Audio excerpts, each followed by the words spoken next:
Machu Picchu, eines der berühmtesten Weltwunder des Planeten, war durch eine Anordnung der peruanischen Regierung vorübergehend für Besucher außer Reichweite. Und wenn ein Ort, der pro Jahr mehr als 1,5 Millionen Menschen empfängt, seine Türen schließt, halt die ganze Welt inne, zu sehen. Wir sprechen nicht von irgendeinem Reiseziel. Wir sprechen von einer Steinstadt, die zwischen Wolken schwebt, von Terrassen, die durch Kraft zu trotzen scheinen, und von einem Erbe, das Jahrhunderte aus Regen, Erdbeben und Verlassenheit überlebt hat. Heute möchte ich dich einladen, diesen Ort mit anderen Augen zu sehen, das hinter dir zu lassen, was du zu wissen glaubtest, und in eine Geschichte einzutauchen, die, je mehr man sie erforscht, desto mehr Fragen weckt. Wenn dich historisch Rätsel, Leistungen antiker Ingenieurskunst und Wahrheiten interessieren, die sich mit der Zeit verändern, komm mit mir bis zum Ende. Und bevor ich weitermache, sag mir, willst du, dass ich fortfahre? Lang Zeit wiederholt man dieselbe Version. Man sagte, Matthew Pitt sei das Jahr 1450 vom Inka Herrscher Prosecutor bo werden, als königliche Besitz, als heiliger Schrein, strategisch vor den spanischen Arabern verborgen, als exklusiv Residenz zwischen Bergen, bestimmt für die imperiale Elite. Dies Erklärung schien ausreichend, ordentlich, schlüssig, doch unter seinen ikonischen Terrassen wartet etwas darauf, dies Erzählung zu verwandeln. Neue Forschungen, die zwischen 2024 und 2026 von Teams in Partnerschaft mit dem Kulturministerium von Peru und internationalen Verschlüssen durchgeführt wurden, nutzten nicht invasive Technologien, die Städte zu untersuchen, ohne sie zu beschädigen. Bodenradar macht verborgene Strukturen unter der Oberfläche sichtbar. Hochfließende dreidimensionale Scans und Litter-Technologie ermöglichten es, den Berg mit einem Detailgrad zu kartieren, der zuvor nie erreicht worden war. Und was auftaucht, war kein kleiner Fund. Fast 60% des Komplexes liegen unter der Erde. Unter den Terrassen werden tiefe Fundamente erkannt, die in wiederholten Schichten gebaut sind. Großstein in der Basis, Widerstand zu garantieren. Darüber Kies, dann Gesteinsfragmente, Danich Sand, und erst oben die Schicht fruchtbarer Erde. Dieses Muster wiederholt sich entlang des gesamten Hanges und bildet ein durchgehendes, miteinander verbundenes Netz.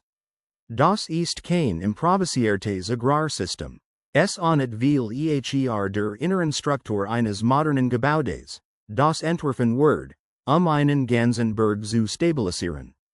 Dies Entdeckung beantwortet eine Altfrage. Was liegt unter den Terrassen? Gleichzeitig erzeugt sie an dir, nach Bunruhigender, weil dies Terrassen nicht nur zum Anbau gedeckt wären, sie wurden entworfen, etwas viel Mächtigeres zu kontrollieren. Das Wasser, die Region, in der Machu Picchu liegt, erhält zu bestimmten Jahreszeiten heftig Regenfälle.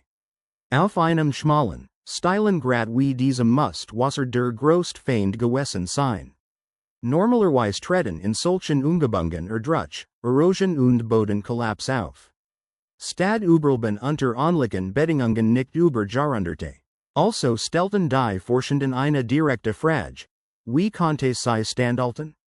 Aktuell Studien zeigen, dass praktisch alle Platz- und Gebäudebasen auf dicken unterirdischen Schichten aus zerstossenem Stein ruhen, die erlauben, dass Wasser sofort nach unten abläuft, geführt durch die Schwerkraft, bevor es den Boden schwagt. Das Aufschlussreichste. Dieses System wird vor den sichtbaren Strukturen gebaut. Erst sicherte man die Entwässerung, dann errichtet man die Architektur. Die Terrassen folgten demselben Prinzip der vier Schichten: großer Stein, Kies, Sand und Erde. Selbst bei Neigungen nahe 50 degrees fließt das Wasser nach unten, ohne den Berg mitzusehen. Mehr als 129 Entwässerungsauslass, in Mauern und Treppen herausgearbeitet, wurden identifiziert. Wasser von Dachern, Plätzen und Wegen wird über Feststeinkanäle geleitet. Erstaunlich ist, dass Teil dieses Systems bis heute funktionieren. Das ist nicht mehr nur Landwirtschaft, das ist Prozesses Management natürlicher Kraft. Und das Furt zum Noxen Problem, Erdbeben. Die Enden sind eine aktive Erdbebenzone. Viele Steinstadt in Anliegen Regionen verschwanden im Lauf der Zeit. Machu Picchu nicht, statt zu fragen, warum es dort gebaut wird, begannen Forschende zu fragen, wie es gebaut wird. Die Mauern wurden mit Ashler Mauerwerk errichtet. Steinblock, so präzise gefügt, dass sie keinen Mortal brauchten. Und das war nicht nur Ästhetik. Mortal macht eine Struktur star. Wenn die Erde bet, wird Starheit zu rissen. Hier ist es umgekehrt. Bei einem Beben können sich die Stein leicht und kontrolliert gegeneinander bewegen. Wenn die Bewegung endet, lass ihr eigenes Gewicht sie in die ursprüngliche Position zurückleiten. Viele Steine haben polygonale Formen mit mehreren Flächen, die in verschiedenen Richtungen greifen. Dies dreidimensionale Verzahnung erschwert es, dass ein Teil bei einem starken Stoß vollständig herausrutscht. Die Terrassen wirken auch als Dampfer, sie nehmen Vibrationen auf und stabilisieren den Hang. Geologisch Studien ergänzten ein weiteres entscheidendes Detail. Die Stadt wird direkt auf festem Granit gebaut, was die Intensität der seismischen Wellen reduziert, bevor sie die Strukturen erreichen. Nichts davon wirkt zufällig, alles deutet auf eine Gesamtplanung gegen Naturkatastrophen hin. Und hier entsteht das große Paradox. Die Inka nutzten wieder Eisen nach Stahl, sie verwendeten beim Bauen keine Räder, sie hatten kein konventionelles Schriftsystem, technisch Pläne festzuhalten. Dennoch erreichten sie eine Präzision, die seit mehr als 500 Jahren halt. Ihr wichtigsten Werkzeug waren Hammer aus hartem Stein, mit denen sie geduldig andesite Block über Monate bearbeiteten. Sie nutzten auch Meißel aus arsenhaltiger Bronze, widerstandsfähiger als reines Kupfer. Großblock aus Steinbrüchen zu losen, schnitten sie tiefe Rillen, setzten trocken Holzkiel ein und befeuchteten sie dann. Das Holz dehnte sich aus und spaltete den Fels langsam. Danach haben und passen sie jeden Stein immer wieder in, bis ohne Spalt saß, nicht einmal für die Klinge eines Messers.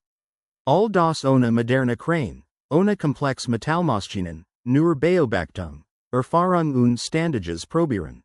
Doch Präzision lost ein in des monumentales Rätsel nicht. Wie transportierten sie Block, die in manchen Fallen über 50 Tonnen wagen, den Berg hinauf. Dies frage hierauf nicht ein neues, beeindruckendes Kapital. Die Inka bauten Rampen neben den Terrassen, sorgfältig genäht, ein sicheres Ziehen der Block zu ermöglichen. In flatscheren Abschnitten nutzten sie Holzrollen, und steileren Hangen schlitten mit stabiler Basis. Sie befeuchteten den Boden oder fügten Ton hinzu, die Reibung zu verringern. Hunderte Arbeiter zogen im Gleichklang, mit dicken Seilen aus Flansenfassern. Dann kam die Entpositionierung, sie nutzten lang Holzbacken als Hebel. Einige Steine zeigen nach kleine Vorsprung, die vermutlich als Auflagepunkte dienten, bevor sie geglatte wurden. Einmal gesetzt, haben sie die Block leicht und struden Steinpulver, Druckpunkte zu erkennen, und korrigierten die Passung, bis eine perfekte Verbindung erreicht war. All dies wird von einem organisierten sozialen System getragen, das tausende Menschen gleichzeitig mobilisieren konnte. Über die mit. Ein obligatorisches System gemeinschaftlicher Arbeit. Außerdem wurden viele Steine direkt vor Ort gewonnen, was Transportweg verkürzte. Mit all dem auf dem Tisch war zu erwarten, dass sich das historisch Verstandene von Machu Picchu radikal verandert hatte, und tatsächlich verandert es sich. Jahrzehntelang hieß es, sei 1450 gebaut worden. Doch neue Radiokarbon-Datierungen, durchgeführt zwischen 2021 und 2025, verorten die ersten Nutzungen 1420. Das rückt es vor die imperiale Expansion und formt den politischen Kontext neu, in dem die Stadt entstand. Auch die Idee fiel, es sei ausschließlich ein weibliches Heiligtum.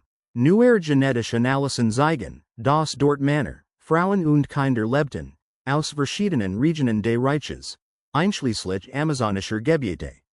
Machu Picchu worked wie ein vielfältiges, dynamisches Zentrum, nicht wie ein isolierter Rückzugsort. Litter scans enthalten über 100 unter Vegetation verborgene Strukturen sowie zusätzlicher Wiederungen des Inka Wegs. Manch forschende Schlagen vor, dass der Ort Teil einer sorgfältig choreografierten zeremoniellen Landschaft war, in der Bewegung, Wasser und Architektur symbolisch Funktionen erfüllten, zusätzlich zu den praktischen. Und die Untersuchung hört nicht auf. 2026 begannen Studien, Künstliche Intelligenz einzubeziehen, strukturell und demografisch Muster zu analysieren. Jede neue Analyse lost gewiss Fragen und an dir. Warum hatte ein Drittel der Bevölkerung amazonisch Abstammung? War es Teil eines größeren urbanen Netzes, noch unter dem Dschungel verborgen? Konnten europäische Krankheiten früher angekommen sein, vor direkter spanischer Präsenz? Machu Picchu ist nicht mehr nur eine archäologische Stätte, es ist ein Puzzle, das ständig wächst. Von seinen Terrassen bis zu seinen erdbebensicheren Mauern, von seinen Wasserkanälen bis zu seinen demografischen Rätseln. Jede Schicht seit einer Zivilisation, die ihr Umgebung mit Einfallsreichtum, Geduld und außergewöhnlicher Organisation beherrscht. Und wenn Machu Picchu etwas beweist, dann dies. Jedes Mal, wenn wir glauben, seinen Zweck verstanden zu haben, taucht ein neues Teil auf, das ganze Bild verändert. Jahrhunderte lang war die Erklärung bequem, eine königliche Residenz in der Höhe, ein strategisches Heiligtum, ein verborgenes Refugium. Doch je mehr wir Details prüfen, desto klarer wird, dass dies Definition zu simpel ist, etwas so Komplexes zu beschreiben. Denken wir in sein Lage, es wird nicht zufällig errichtet. Es steht auf einem schmalen Grat zwischen Bergen, an einem Punkt, an dem der Urubamba-Fluss hunderte Meter tiefer in einer Art natürlichem Schutzbecken verläuft. Es war nicht der zugänglichste Ort, auch nicht der bequest, noch der auf den ersten Blick fruchtbarste, aber es war ein Punkt außergewöhnlicher visueller Dominanz. Von dort öffnet sich der an den Horizont in mehrere Richtungen. Das spricht nicht nur von Spiritualität oder Isolation, sondern auch von Macht, symbolischer Präsenz und territorialer Kontrolle. Zudem scheint die Ausrichtung mehrerer Gebäude mit spezifischen astronomischen Phänomenen zu korrespondieren. Der Intuitana, der berühmte Berbetätstein, den Villa, Fossen, an den man die Sonne bindet, nennen, markiert mit bemerkenswerter Präzision wichtig Sonnenrennis wie Sonnenwenden und Tag- und Nachtgleichen. War kein dekoratives Element, sondern Teil astronomischen Wissens, angewandt auf Landwirtschaft, Ritual und Politik. Die Architektur reagierte nicht nur auf den Boden, sondern auch auf den Himmel. Am faszinierendsten ist, dass das ganze Ensemble wie ein Weg entworfen wirkt. Mapu ist kein Raum, in den man eintritt und dann einfach frei umherläuft.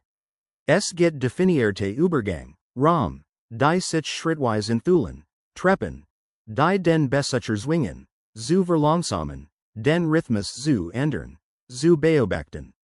Einige Forschende beschreiben den Ort als ein zeremonielles Szenario, sorgfältig choreografiert. Bewegung ist nicht zufällig, sie gehört zur architektonischen Erfahrung. Jede Sichtachse wirkt Beabsichtigt, jeder Bildungsschnitt wird berechnet. Und wenn wir von Berechnung sprechen, kehren wir unweigerlich zur Ingenieurskunst zurück. Denn wir stehen nicht nur vor strukturaler Stabilität, wir stehen vor einem tiefen Verständnis der Umwelt. Die Inka wussten, dass sie in einer Region mit heftigen Regenfällen lebten, in einer aktiven Erdbebenzone, auf abruptem Relief. Statt gegen dies Bedingungen anzukämpfen, arbeiteten sie mit ihnen. Das hydraulische System entwässerte nicht nur, es verteilte Wasser auch Prazis. In steingehauene Brunnen lassen Wasser in Kaskaden fließen, sanft von einem Niveau zum nächsten hinab. Das konstante Geräusch bewegten Wassers war vermutlich Teil der täglichen Atmosphäre, vielleicht verstärkte es die spirituelle Dimension. Wasser, Symbol von Leben und Reinigung, integrierte sich in die sinnliche Erfahrung des Raums. Doch hier entsteht eine weiter spannende Frage. Wenn alles so sorgfältig geplant wird, warum wird es aufgegeben? 1530, mit dem Eintreffen der Spanier in den Anden, erlitt das Inka-Reich politischen Kollaps, interne Kriege und verheerende Epidemien. Dennoch gibt es keine direkten spanischen Aufzeichnungen, die Machu Picchu beschreiben, was darauf hindeutet, dass es wahrscheinlich nie formal erobert wird. Was also geschah? Einige Historiker meinen, die Stadt verlor ihre Funktion, als die Elite, die sie trug, verschwand. Und ihr Verweisen auf den Einfluss von Krankheiten wie Pocken, die vielleicht schon vor effektiver spanischer Präsenz ankommen und sich über intern Handelsnetz verbreiteten. Wenn die Bevölkerung drastisch schrumpft, wird es unmöglich, eine Stadt dieser Komplexität zu erhalten. Und so begann die Stille. Vegetation rückte langsam über Mauern und Terrassen. Wissen über den Ort blieb in nahegelegenen Gemeinschaften, doch außerhalb der westlichen Geschichtsschreibung für Jahrhunderte. 1911 erreichte der Entdecker hier in Bingham die Region, geführt von Einheimischen. Sucht eine in der Städte, Vilcabamba, doch registrierte, was zu einem der bekanntesten Symbole des Planeten worden sollt. Lang sprach man von Entdeckung, doch wissen, das Bauern der Gegend die Ruinen bereits kannten und das es sogar früher Inschriften gab. Die westliche Welt erhielt nur formal Kenntnis von etwas, das nie wirklich verloren war. Von da an wird Machu Picchu nationales Icon, globals Reiseziel und unbestreitbare Referenz antiker Ingenieurskunst. Doch je mehr man untersucht, desto weniger linear wird seine Geschichte. Neuere genetische Studien zeigen, dass die Bevölkerung, die dort lebte, bemerkenswert vielfältig war. Menschliche Restweisen auf Personen aus unterschiedlichen Regionen des Reiches hin, von der Pazifikküste bis zum Amazonas. Das deutet auf breite Verbindungen, geplante Umsiedlungen und kulturelle Integration im imperialen System. Die signifikante Präsenz von Individuen mit amazonischer Abstammung öffnet neue Fragen. Welche Handelsrouten verbanden dies Dschungel und Berg? Welche Produkte zirkulierten? Welches Wissen wird ausgetauscht? Welche politischen und rituellen Beziehungen entstanden? Zudem erlaubte Litter, Nebenweg, zusätzlich Terrassen und möglich unter Vegetation verborgene Strukturen zu erkennen. Das stärkt die Hypothese, dass Machu Picchu kein isolierter Punkt war, sondern Teil eines größeren Systems, das noch teilweise verborgen ist. Während die Forschung 2026 weitergeht, beginnen Werkzeuge künstlicher Intelligenz, Strukturmuster, demografische Verteilung und räumliche Verbindungen auf neue Weise zu analysieren. Jede neue Datenschicht erweitert unser Verständnis und seid zugleich, wie viel wir noch nicht wissen. Vielleicht ist die größte Lehre von Machu Picchu nicht nur technisch oder historisch, sondern begrifflich. Wir verbinden technologischen Fortschritt mit Stahl, Betten, Maschinen und schriftlichen Aufzeichnungen. Hier sehen wir eine Gesellschaft, die mit einfachen Werkzeugen, gemeinschaftlicher Organisation und ausgefeilter empirischer Beobachtung außergewöhnlich Resultate erzielt. Das zwingt uns, neu zu definieren, was wir unter Technologie verstehen. Mundlich weitergegebens, durch Praxis geht es stets und über Generationen verfinertes Wissen kann so wirksam sein wie jedes moderne Instrument. Und dennoch blieben Fragen, war es nur eine erweiterte kanalische Residenz? Hatte es auch eine militärische, strategische Funktion? War es ein Zentrum landwirtschaftlicher Experimente? War es zugleich politisch und ritual Bühne? Jede Hypothese führt dem Rätsel tiefer hinzu. Machu Picchu lässt sich nicht auf eine einzige Definition reduzieren. Es gibt auch einen emotionalen Aspekt, der selten beleuchtet wird. Der Ort lost bei Besuchern eine starke Reaktion aus. Wenn jemand den Inka Pfad geht und Morgengrauen Sonnenter ankommt, erscheint die Stadt in Nebel und goldenem Licht. Dieser visuelle Schlag wirkt nicht zufällig. Das Erlebnis der Enthüllung konnte Teil der sprunglichen Entwurfs gewesen sein. Die Inka verstanden Berg, die Apis, als heilige Wesen.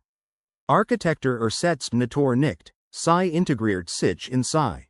Naturliche Felsen werden in Tempel und Mauern eingebunden, wodurch Kontinuität zwischen Umgebung und menschlichem Bau entsteht. Es geht nicht darum, die Landschaft zu beherrschen, sondern mither zu sprechen. Dieser Dialog legt nahe, dass Machu Picchu nicht nur funktional war, sondern symbolisch. Der Sonnentempel zum Beispiel wird über einem großen Felsblock errichtet und hat Fenster, die auf bestimmte Sonnenpositionen ausgerichtet sind. Religion, Astronomie und politische Autorität liefen in derselben Struktur zusammen. Himmelschicklen versteht, stark seine Legitimität auf der Erde. Doch jenseits des Symbols gab es Alltag. Wenn Hunderte dort dauerhaft lebten, braucht es Landwirtschaft, Vorratsspeicherung, Wasserverwaltung und städtische Arbeitsorganisation. Es war nicht nur ein gelegentliches Retreat.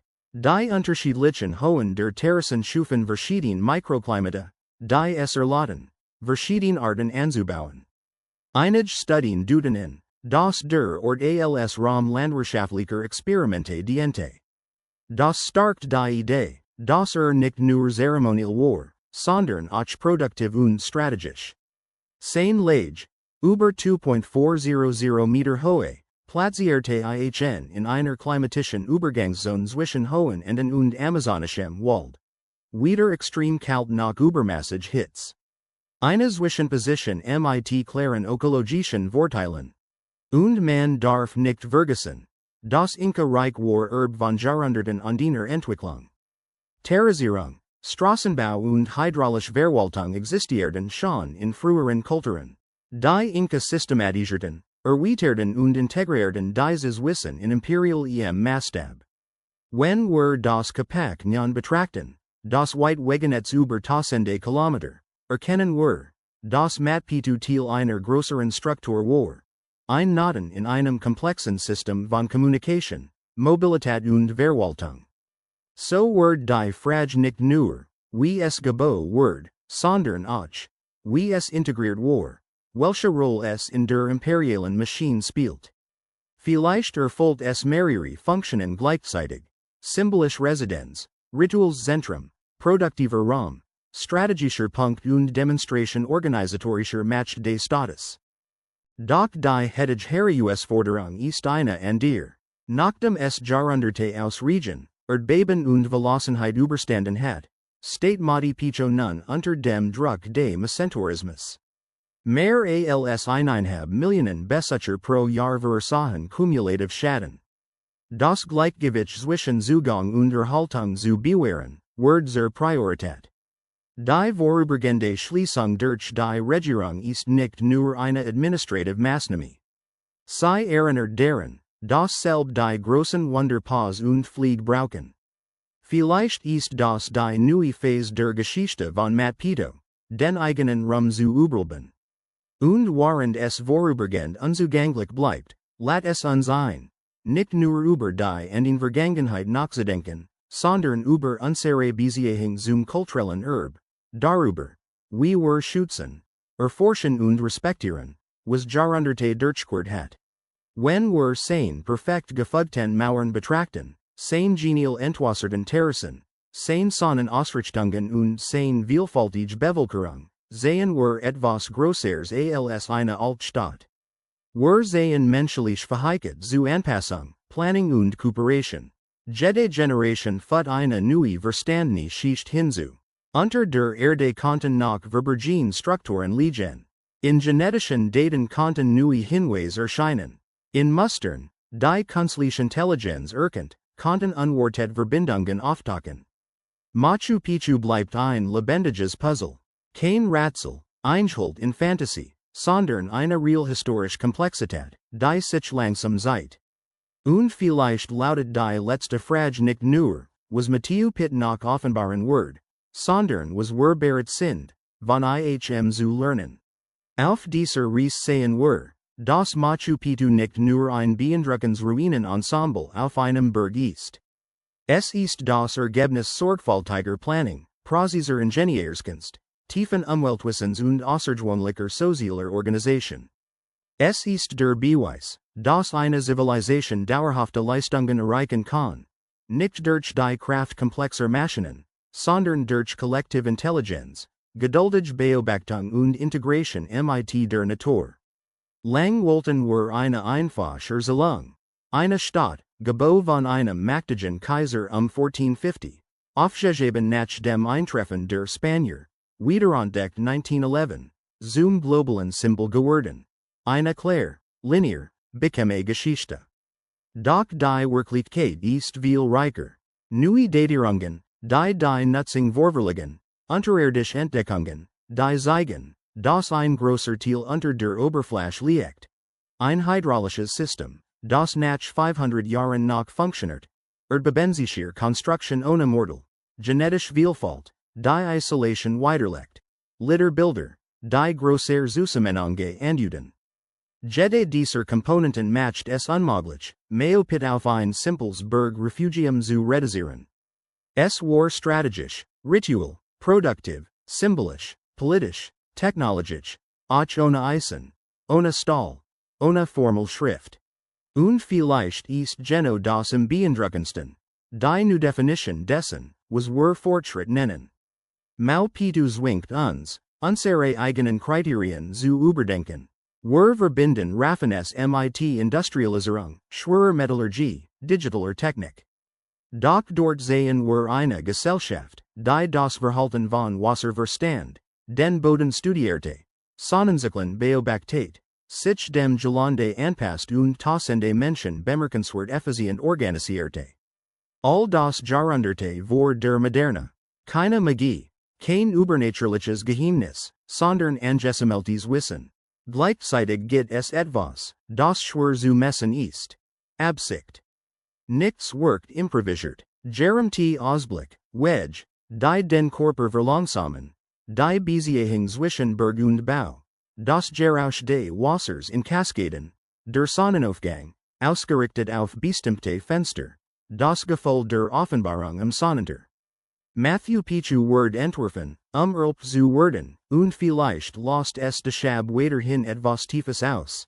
Nicht nur technisch Bewunderung, sondern Emotion. Heute, während es durch Regierungsentscheid vorübergehend geschlossen ist, betritt es eine neue Phase seiner Geschichte. Nach Region, Erdbeben, Verlassenheit und Vergessen stellt sich nun die Herausforderung der globalen Überbelichtung. Messentourismus braucht Anerkennung, aber auch Abnutzung. Dieses Gleichgewicht zu wahren ist Verantwortung der Gegenwart. Die Schließung mindert sein Bedeutung nicht, im Gegenteil, sie verstärkt seinen Wert. Den Machu Picchu zu schützen heißt, etwas zu schützen, das Jahrhunderte braucht, Gebau zu werden, und nur Augenblick, beschädigt zu werden. Vielleicht ist das die größte Lektion, etwas Dauerhaftes zu schaffen erfordert einen langen Atem. Es erfordert, mit der Umwelt zu arbeiten, nicht gegen sie. Es erfordert Kollektiv Organisation, es erfordert Geld, es erfordert Sinn. Die Inka wussten nicht, dass ihr Arbeit im 21. Jahrhundert von Bodenradar durch Leuchtet oder von Algorithmen künstlicher Intelligenz interpretiert werden wird. Sie taten einfach das Beste mit den Mitteln, die sie hatten, und sie taten es so wirksam, dass das Ergebnis ein halbes Jahrtausend überdauerte. Heute erkennen wir bei jeder neuen Untersuchung, jeder neuen genetischen Analyse, jeder neuen digitalen Kartierung, dass wir erst beginnen, die ganze Komplexität dieses Ortes zu verstehen. Machu Picchu ist kein Reliquiar, einschwören in der Zeit, es ist ein historischer Organismus, der sich ständig neu enthüllt. Und vielleicht ist das Faszinierendste daran nicht nur, was wir noch nicht wissen, sondern wie sehr wir unterschätzt haben, was früher Zivilisationen bereits wussten. Am Ende stellt Machu Picchu uns eine große Frage als jede archäologische Debatte. Was bedeutet es, etwas zu bauen, das Jahrhunderte überlebt? Vielleicht bedeutet es, die Welt uns herum tief zu verstehen. Vielleicht bedeutet es, über die eigene Generation hinaus zu planen. Vielleicht bedeutet es, Technik, Spiritualität und soziale Organisation in einem Projekt zu vereinen. Wenn dies Reflexion deine Sicht auf Machu Picchu verändert hat, dann hat sie ihren Zweck erfüllt. Denn manch Wunder existieren nicht nur, besucht zu werden, sie existieren, studiert, befragt, neu interpretiert und von Generation zu Generation wiederentdeckt zu werden. Und so spricht Machu Picchu, auch wenn es zwischen Bergen und Wolken vorübergehend still ist. Weiter, und vielleicht sagt es sehr klar. War groß liegt nicht nur in dem, was wir bauen, sondern in dem, was wir bewahren können. Bis zum nächsten Mal.